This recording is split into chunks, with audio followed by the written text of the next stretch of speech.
Olá! Hoje a gente vai mergulhar na história de uma das figuras mais importantes do Ocidente e, bom, vamos questionar se aquilo que a gente sempre ouviu sobre ele está de fato correto. Para começar, que tal uma pergunta um pouco provocadora? E se uma visão sobre uma figura histórica, uma visão que já durou uns 500 anos, estivesse baseada num grande mal-entendido? É exatamente essa questão que a gente vai explorar hoje. A história que todo mundo conhece é mais ou menos essa. Paulo é o herói, o defensor da fé, que luta para libertar o cristianismo de uma religião cheia de regras e méritos, defendendo que a salvação vem só pela graça. Essa interpretação, que a gente pode chamar de perspectiva antiga, foi super influenciada pela Reforma Protestante lá no século XVI. A luta de Martinho Lutero foi como que projetada nos textos de Paulo. E aí, o judaísmo daquela época acabou sendo pintado como um sistema onde as pessoas tentavam comprar o favor de Deus com boas ações. E o resultado disso tudo?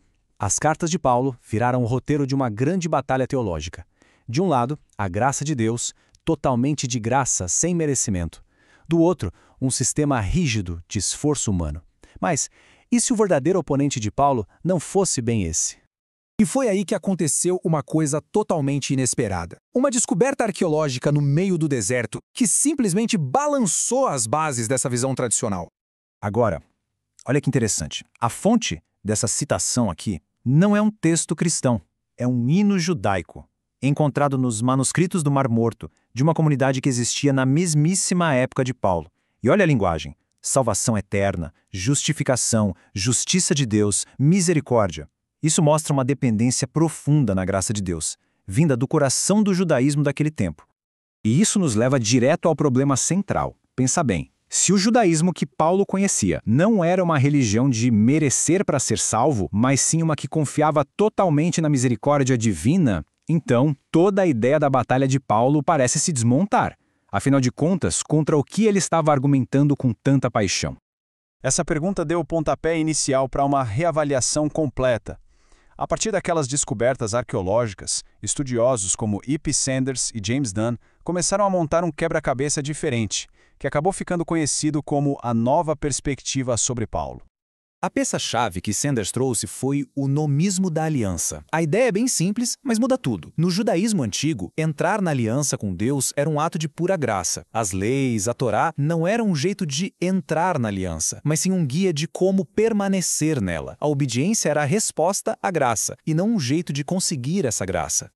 Então, chegamos ao ponto central. Se a questão não era sobre fazer por merecer a salvação, o que Paulo queria dizer com aquela frase famosa de que ninguém é justificado pelas obras da lei? A resposta, ao que tudo indica, está em entender o que essa frase significava para quem ouvia isso lá no primeiro século. E aqui está a grande virada de chave. A visão antiga entendia obras da lei como qualquer boa ação feita para acumular pontos com Deus. Já a nova perspectiva diz que essa frase se referia a coisas bem específicas, práticas que funcionavam como marcadores da identidade judaica, que separavam o povo da aliança das outras nações. Não era sobre moralidade individual, mas sobre identidade de grupo. E que marcadores eram esses? Basicamente 3. A circuncisão, as regras sobre o que comer, o kashrut, e a guarda do sábado. Eram as práticas que, vistas de fora, deixavam claro quem era judeu e quem era gentio.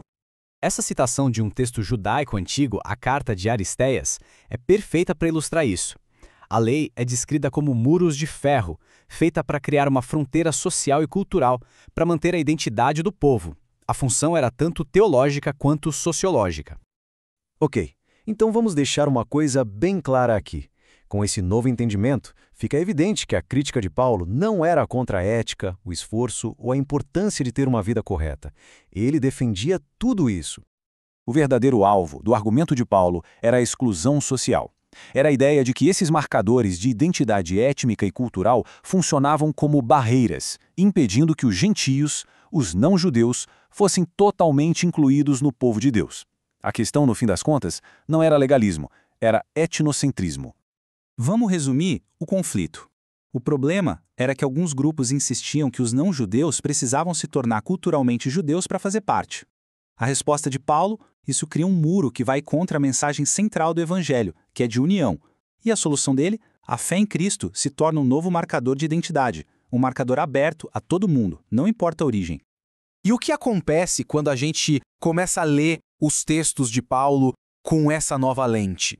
Bom, a paisagem toda muda. As cartas dele deixam de ser sobre a angústia individual e passam a ser sobre a unidade da comunidade e a derrubada de barreiras sociais. E por que isso tudo importa hoje? Primeiro, reconstrói a relação entre cristianismo e judaísmo, tirando séculos de caricaturas da frente. Segundo, mostra que o evangelho de Paulo tinha uma dimensão social fortíssima. E, por fim, a mensagem dele vira um desafio poderoso contra qualquer tipo de exclusão ou sentimento de superioridade baseado em identidade de grupo, seja nacional, racial ou cultural. E isso nos deixa com a pergunta no ar.